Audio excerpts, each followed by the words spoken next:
All right, good people. Thanks for tuning in to Dirty Laundry Media. I'm your host, Bill Money, and am following up on the video that I dropped earlier today. That video was entitled, Is it dishonest for Black immigrants to identify as African American? And again, this was brought to my attention, particularly after I watched a video by a YouTuber by the name of I Am Iloho. She is a Nigerian American. She was born in the States. Her mom and dad are both Nigerian, so she's first generation. She acknowledged that while she understood that she is Nigerian American, both her parents Nigerian, and 99% of her ancestors or her family resides in Nigeria, that she identifies as an African American. She didn't really elaborate on why or in what instances, but her rationale was basically that she was born in America and she's Nigerian, which is in Africa, so she's African American.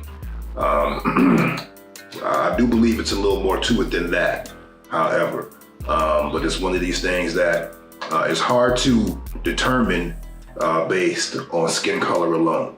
Somebody shows up and they're black or brown, they have all the characteristics, and they probably have an American accent, being a first generation immigrant.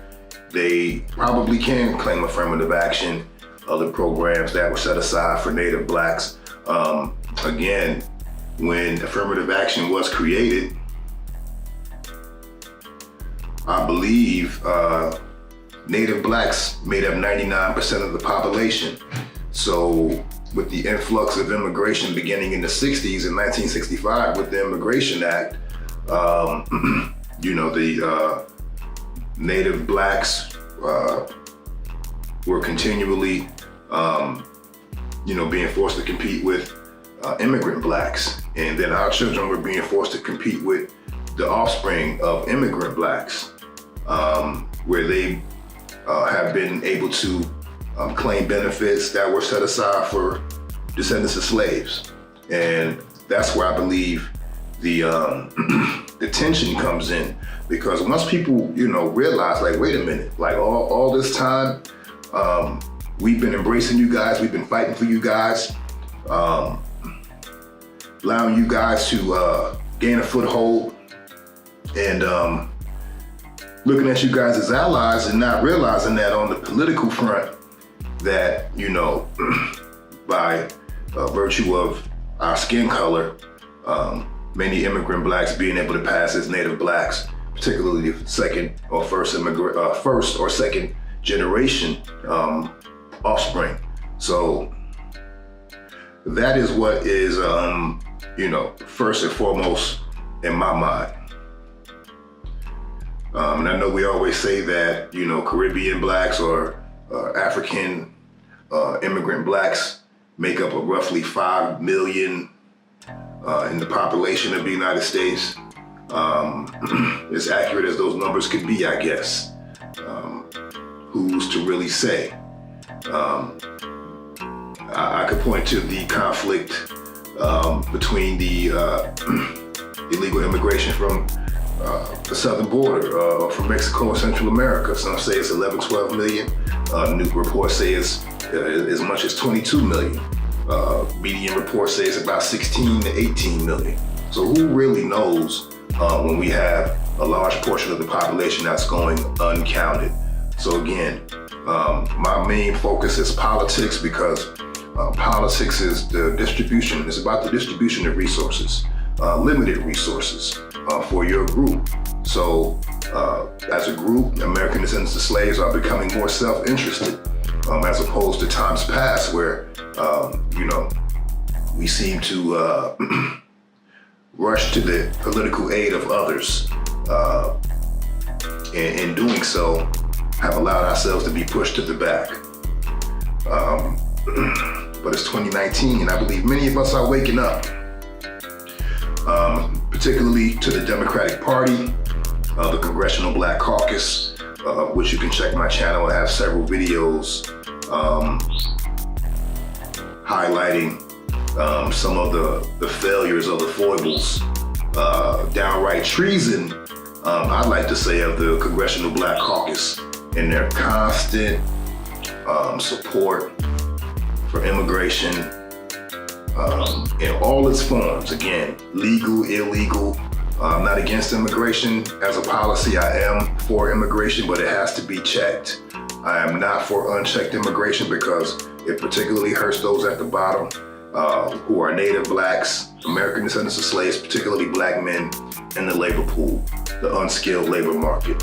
So, you know, we got numbers to back it up. And it really is tiring when you see that you throw your political support behind a party and behind a group of politicians that continually cape for other groups. And they tell American descendants of slaves that, oh, we can't do anything for you specifically, while we look out and see them doing things specifically for illegals, with the likes of DACA, which is an unconstitutional illegal program.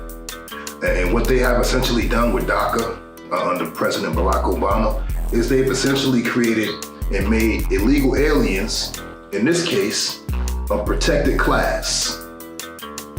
And they cannot be deported.